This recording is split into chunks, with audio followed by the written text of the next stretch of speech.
Hello my dear friends and students. आज की इस वीडियो में मैंने कंडीशनल सेंटेंसेज के ऐसे वाक्यों को लिया है जिसमें दोनों वाक्यों में नेगेटिव वर्ड नहीं आता है। तो इस तरह के शर्त सूचक वाक्यों को हम किस तरह से हिंदी से इंग्लिश बनाएंगे, इसी के बारे में हम चर्चा करेंगे कंडीशनल सेंटेंसेज के साथ। इस प्रकार के वाक्यों के भी दो भाग होते हैं और दो भाग में जो पहला भाग होता है वह यदि या अगर से शुरू होता है और उसके बाद वह आश्रित उपवाक्य होता है निगेटिव का, और फिर तो आता है और उसके बाद हमारा प्रधान उपवाक्य आता है और यह प्रधान उपवाक्य भी नहीं ही होता है। अब हम इस बात को एक एग्जाम्पल से समझते हैं।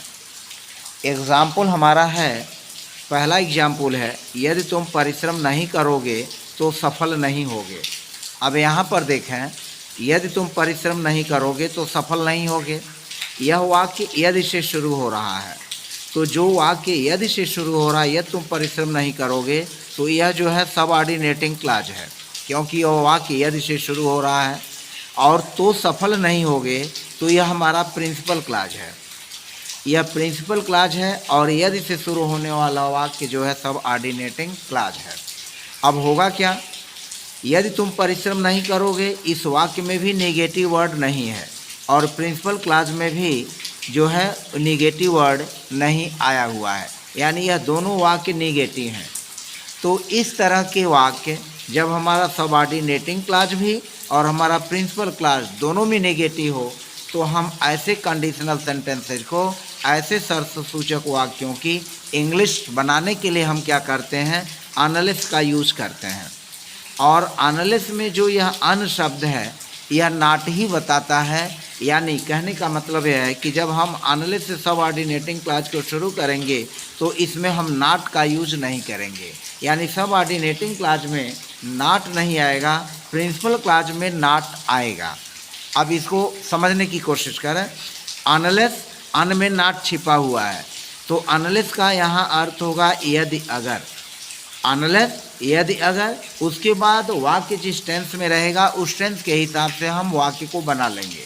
अब जैसा कि पहला उदाहरण देखिए, यदि तुम परिश्रम नहीं करोगे तो सफल नहीं होगे। तो अब इसमें नेगेटिव आया हुआ है, तो यदि नहीं, तो यदि नहीं को हम लिखेंगे अनलेस। अनलेस यदि नहीं, और क्या, तुम परिश्रम करोगे, तो अनलेस यू, यहाँ यह प्रेजेंट इंडेफिनिट में बनेगा, unless you work hard. Unless you work hard, जब तक तुम कठिन परिश्रम नहीं करोगे। अब इसकी हिंदी होगी, इसमें अन हम नॉट नहीं लगाएंगे, यानी हम यू डोंट वर्क हार्ड नहीं लिखेंगे, क्योंकि यहाँ अन में जो है नॉट छिपा हुआ है। तो अनलेस यू वर्क हार्ड, जब तक तुम परिश्रम नहीं करोगे सफल नहीं होगे। तो सफल नहीं होगे को हम क्या लिखेंगे, you will not succeed. You will not succeed. You will not succeed. Unless you work hard, you will not succeed. जब तक तुम परिश्रम नहीं करोगे तुम सफल नहीं होगे। हम इसको you will not succeed की जगह सफल नहीं होंगे, हम यहाँ पर जो है you can not be successful भी लिख सकते हैं। क्या लिख सकते हैं, कैन नॉट बी सक्सेसफुल। तो कैन नॉट सक्सेसफुल का भी हम लिख सकते हैं, इसकी जगह you will not be succeed, you will not succeed यहाँ लिखेंगे यू कैन नॉट, इसको हम you can not be successful भी लिख सकते हैं। तो यह हमारा हो गया पहला वाक्य, unless you work hard you will not succeed, तुम सफल नहीं होगे। फिर दूसरा वाक्य है, यदि आप दवा नहीं खाएंगे। यदि आप दवा नहीं खाएंगे तो अगला वाक्य है, यदि आप दवा नहीं खाएंगे तो आप ठीक नहीं हो सकते। अब इसमें देखें, यदि आप दवा नहीं खाएंगे तो आप ठीक नहीं हो सकते, तो इसको लिखेंगे unless you take medicine. unless you take medicine, unless you take medicine, आप ठीक नहीं हो सकते, तो हो जाएगा you can not be cured. You can not यानी कांट बी क्योर्ड, आप ठीक नहीं हो सकते। Unless you take medicine you can't be cured, यदि आप दवा नहीं खाएंगे तो आप ठीक नहीं हो सकते। You can't be cured. अगर आप यह कहानी नहीं लिखेंगे तो यह प्रेजेंट इंडेफिनिट टेंस का है, तो लिखेंगे अनलेस, अनलेस यू और क्रिया का first form write, unless you write और this story, unless you write this story, जब तक अगर आप यह कहानी नहीं लिखेंगे, unless you write this story, तो आप इनाम नहीं जीत सकते।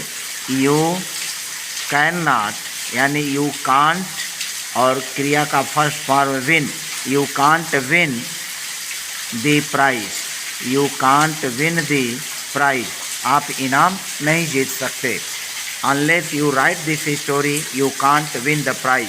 तो जैसा कि आप देख रहे हैं, जो हमारा प्रिंसिपल क्लाज है उसमें नॉट का यूज होगा, लेकिन जो अनलेस वाला क्लाज है, सब ऑर्डिनेटिंग क्लाज है, इसमें जो है नॉट का यूज नहीं होगा। फिर अगर तुम कानपुर नहीं जाओगे तो मैं पत्र नहीं लिख सकूँगा, तो इसमें भी देखें unless you go to Kanpur, अगर तुम कानपुर नहीं जाओगे तो मैं पत्र नहीं लिख सकूँगा।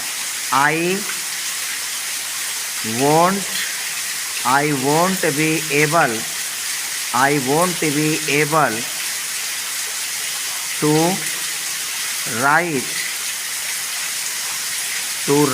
a letter, I won't be able to write a letter, तो मैं पत्र नहीं लिख सकूँगा। फिर हमारा पांचवा वाक्य है, जब तक तुम अधिक सब्जी नहीं उपजाओगे, जब तक तुम अधिक सब्जी नहीं उपजाओगे तब तक तुम प्रसन्न नहीं हो सकते। जब तक तुम अधिक सब्जी नहीं उपजाओगे तो यहाँ पर हो जाएगा unless, unless you grow, unless you grow, grow means उपजाना, तो unless you grow more food, sorry more vegetables, vegetables, तो unless you grow more vegetables, जब तक तुम अधिक सब्जी नहीं उगाओगे तो तब तक तुम प्रसन्न नहीं हो सकते।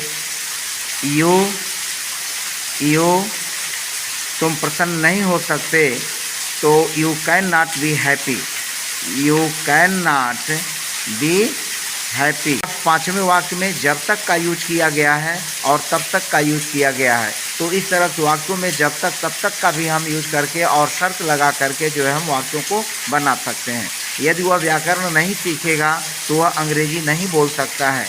यदि वह व्याकरण नहीं सीखेगा तो इसको लिखेंगे unless, unless he learns, present indefinite में unless he learns grammar, unless he learns grammar, जब तक वह अंग्रेजी, जब तक वह व्याकरण नहीं सीखेगा। अनलेस ही लर्न्स ग्रामर, जब तक वह व्याकरण नहीं सीखेगा वह अंग्रेजी नहीं बोल सकता।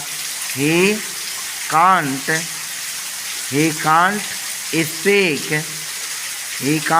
स्पीक इंग्लिश, तब तक वह अंग्रेजी नहीं बोल सकता। Unless he learns grammar he can't speak English. अगला वाक्य देखें, यदि आप परिश्रमी नहीं हैं तो आप धनी नहीं हैं, यदि आप परिश्रमी नहीं हैं तो आप धनी नहीं हैं, तो हो जाएगा unless, unless you are hard working, unless you are hard working, unless you are hard working, यदि आप परिश्रमी नहीं हैं तो आप धनी नहीं हैं। You are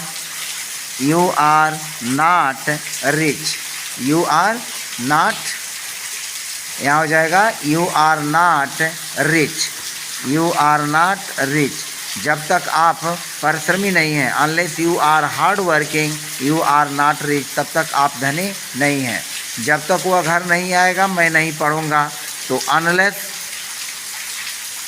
unless he comes home, unless he comes home, जब तक वह घर नहीं आएगा, आई शैल नॉट रीड, मैं नहीं पढ़ूँगा। आई शैल नॉट रीड, मैं नहीं पढ़ूँगा। Unless he comes home, I shall not read, I shall not read. Unless he comes home, I shall not read, unless he comes home, I shall not read. हमारा अगला sentence है, जब तक सभी खिलाड़ी तेज नहीं दौड़ेंगे, तो इसका हो जाएगा unless all the players run fast, unless all the players run fast, तब तक दौड़ नहीं जीत सकते, तो हो जाएगा they can not win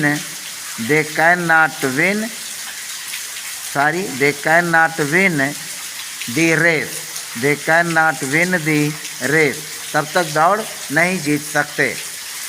unless all the players run fast they can not win the race, जब तक राम खेलेगा नहीं, इसकी इंग्लिश हो जाएगी अनलेस राम प्लेज। यहाँ राम एक वचन है तो यस जुट जाएगा। अनलेस राम प्लेज, जब तक राम नहीं खेलेगा तब तक के लिए कामा लगा लेंगे। मैं काम नहीं करूँगा, आई विल नॉट वर्क।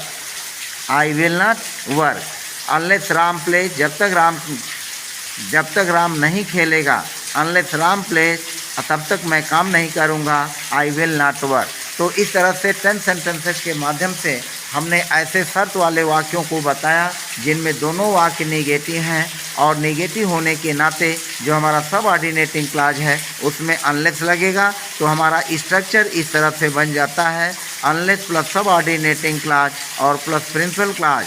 इस फार्मूले का, इस स्ट्रक्चर का यूज करके हम अपने वाक्यों को इंग्लिश में ट्रांसलेट कर लेते हैं, इंग्लिश में बोल सकते हैं, स्पीक कर सकते हैं। तो फिलहाल आज की वीडियो में बस इतना ही। अगले वीडियोज़ में पुनः नेक्स्ट वीडियोज़ में हम मिलेंगे, तब तक के लिए बाय बाय। यदि आप मेरे चैनल पर नए हैं तो चैनल को please like, subscribe, press bell icon अवश्य करें, कमेंट भी करें। धन्यवाद।